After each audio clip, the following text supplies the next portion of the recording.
Don't forget to subscribe, like and comment. Manchester City beats Manchester United in the FA Cup. Perfection can come in many forms and be interpreted in different ways.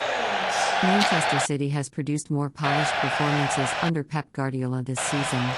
There have been matches where the team has scored more and created more, yet City's ability to dominate its opponent, to do enough to win when it matters, is as perfect as it gets on a soccer pitch. It is why this team continues to chase history this season. As the 2-1 scoreline would suggest, this FA Cup match between bitter rivals City and Manchester United was a tense affair. A victory for the blue side of Manchester was never a foregone conclusion. United had opportunities, yet City had the composure, the know-how, the class. 2 goals from captain İlkay Gündoğan, the first 12 seconds after kickoff for the quickest in FA Cup history, secured a win which gave City its second trophy of the season and maintained the team's quest to win the treble of the Premier League, the FA Cup and the Champions League.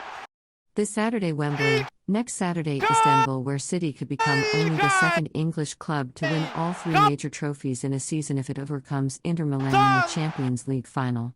The other club to have achieved that feat? Manchester United in 1999, which helps explain why this was no ordinary FA Cup final.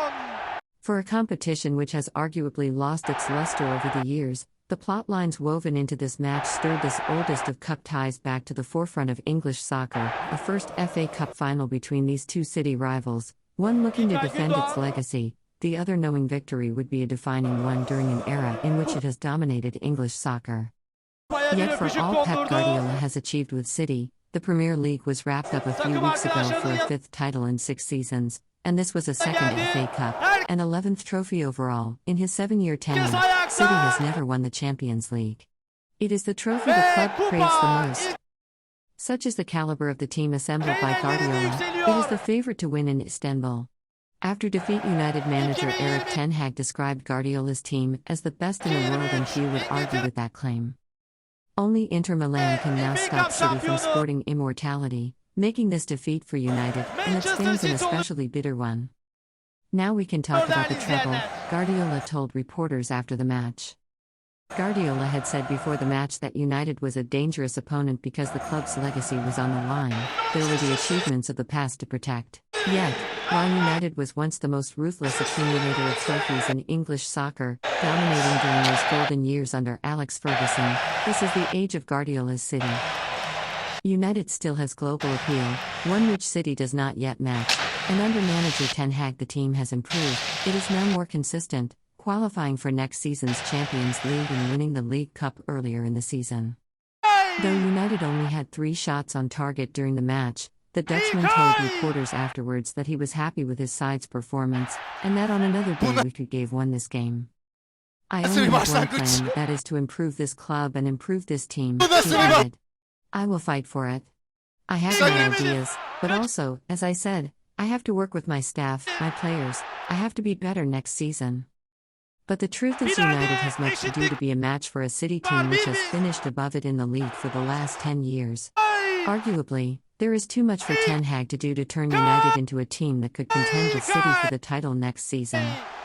It seemed as if the gulf would become evident in the final scoreline of this match when City took a stunning lead, silencing the red half of the stadium on a sunny afternoon in London. The sounds of the national anthem had yet to fully subside into the ether when City captain Gündoğan produced a moment of skill that will live long in the memory, putting City ahead with a sublime volley from outside the box with less than a minute played. The move started with goalkeeper Stefan Ortega, whose long kick was flicked on towards Kevin De Bruyne by Erling Haaland. The Belgian found Gündoğan, and before United's defense could calibrate, the ball was in the back of the net. City threatened to break loose thereafter. Haaland twice went close, while De Bruyne also took aim at an overworked David De Gea, but in the 33rd minute fortune favored United. The video assistant referee, VAR, deemed Jack Grealish had handled the ball in the penalty area, which allowed Bruno Fernandes to calmly side foot home to level a match which had been threatening to go one way. But just as in the first half, City exploded into action after the break, Gündoğan again putting Guardiola's side ahead. It was another volley, and though it scored less for artistic merit than his first, its importance nonetheless should not be underestimated, because not only did it secure a league and FA Cup double for the second time in the club's history, but it kept City on course for greatness.